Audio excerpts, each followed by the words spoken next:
What's up? It's Dancing Photog, and we have a sad story from out of South Florida.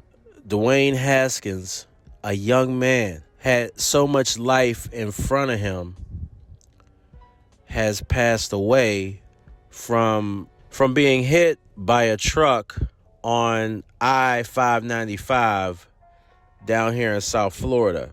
The reason that we think he was on I-595 is because his car broke down. Pittsburgh Steelers quarterback Dwayne Haskins Jr. dead after an early morning accident on I-595 in Fort Lauderdale. Florida Highway Patrol says, for unknown reasons, the 24-year-old was walking on the expressway. He tried to cross through traffic in the westbound lanes when he was struck by a dump truck. So is he stating that a male was hit by a dump truck? The incident shutting down the major highway for hours, and traffic had to be diverted as troopers investigated. I didn't really know much about his career. I know that he was going with the Steelers, which is my team. He was a starting quarterback from Ohio State.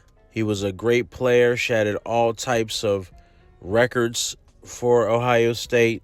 Back to pass goes Haskins. Caught for a touchdown. What a pass by Haskins. There was a press conference at Ohio State talking about this young man, so we're going to play that. I appreciate everybody coming today. Just got off the field from practice, and certainly was a very, very difficult weekend for all of us. And had a meeting with the team today. We talked about a lot of things, and there's a good group of our guys who played with Dwayne, and they're hurting. It was a tough weekend for all of us, and certainly our prayers are going out with the family, the entire family, his wife, certainly his parents.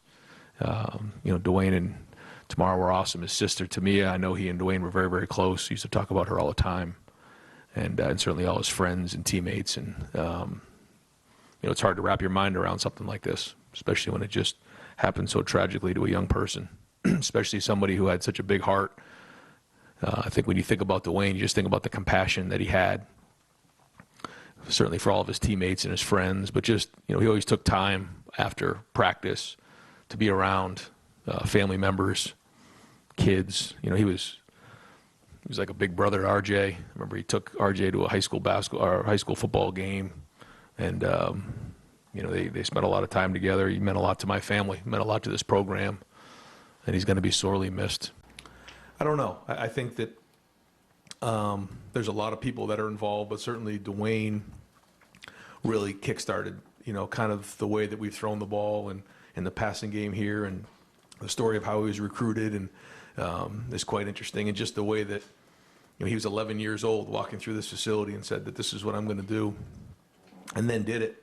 I think that's the legacy that he's going to leave behind to so many other younger people across the country, not just in Buckeye Nation, is that you can, set a dream and goal and go achieve it. And he did it.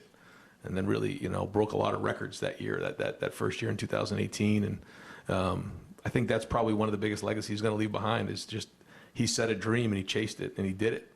And but I do think when you think about the passing game now and kind of where it's going and where it is, he's had a big part of that. And we'll just keep talking about it this week. And, I don't think we'll decide, this week. We're certainly going to do something on Saturday to recognize him in some sort of a tribute, which I think is very, very appropriate, especially, with Buckeye Nation all being together. I heard an interview with him after the Big Ten championship game, and someone asking the questions, I forget who it was in the interview, was talking about all the records he broke and everything like that. The first thing he did was put the praise back on his teammates, God, but then quickly to Buckeye Nation. Buckeye Nation meant a lot to Dwayne, and I think having everybody there on Saturday is significant, and we'll make sure we do things the right way. And then moving forward, we just want to make sure we do it the right way and think it through. And I'm not a talker. I don't even, even though I'm doing YouTube, and sometimes I might, go off script. And I know he was down here, having fun, training, being with his teammates, trying to work out, getting ready for the new season. Why was he walking on that highway? I do get it. His car broke down. And I'm going to tell you like this. South Florida is number 1 in the country for hit and runs. People are going entirely too fast on the highway. And what's crazy, it was a truck that hit him. Where was his friends? Where was his backup? And I hate to take it there, but sometimes you have to take it there. Dwayne is the money. He's the provider. Why is the provider? Why is the man that's making the money? You know, who's protecting the money? Who's protecting the money man? Which was Dwayne.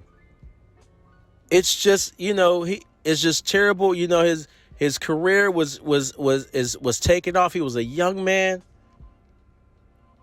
You know, he was getting better, he was getting stronger. And this is just terrible.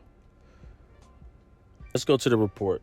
The tragic and untimely death of 24-year-old Pittsburgh Steelers quarterback Dwayne Haskins sending shockwaves through the sports world. Steelers coach Mike Tomlin, in a statement, said he was heartbroken and at a loss for words, writing, "Dwayne was a great teammate, but even more so, a tremendous friend." Haskins was struck and killed by a dump truck while walking on a Broward County highway. According to the Florida Highway Patrol, he was attempting to cross the westbound lanes of I-595 when there was oncoming traffic. It happened around 6:37 Saturday morning. I said this individual is going to have a major accident if you don't get to him. Chris Stanley spoke to us via phone. He just dropped off his daughter at Fort Lauderdale International Airport when he said he noticed a man walking on the westbound lanes of 595 moments before the crash. He was about halfway to quarter way in the right lane already onto the highway, and I was already concerned that somebody's going to strike him right there at that moment. Stanley says after seeing the man, he called 911. A timestamp on his phone shows he made the call at 6:31. 6 minutes before the crash. I did not see any vehicle nearby. I was more concerned with him because he was already making his way onto the road system. I didn't understand what's going on there. I didn't stop due to that reasoning. And so I continued on, but I made an immediate call into 911. The traffic here in South Florida is dangerous. Police tell you if you have an accident, do not get out the car. And if you do get out the car, do not walk on the highway. Get somewhere safe because people are driving entirely too fast down here.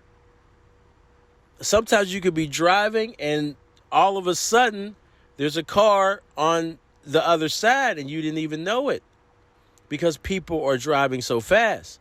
So you have to be careful and you have to look out.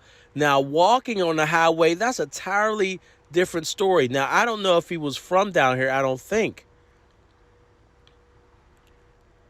And if he's not from down here, he might not have known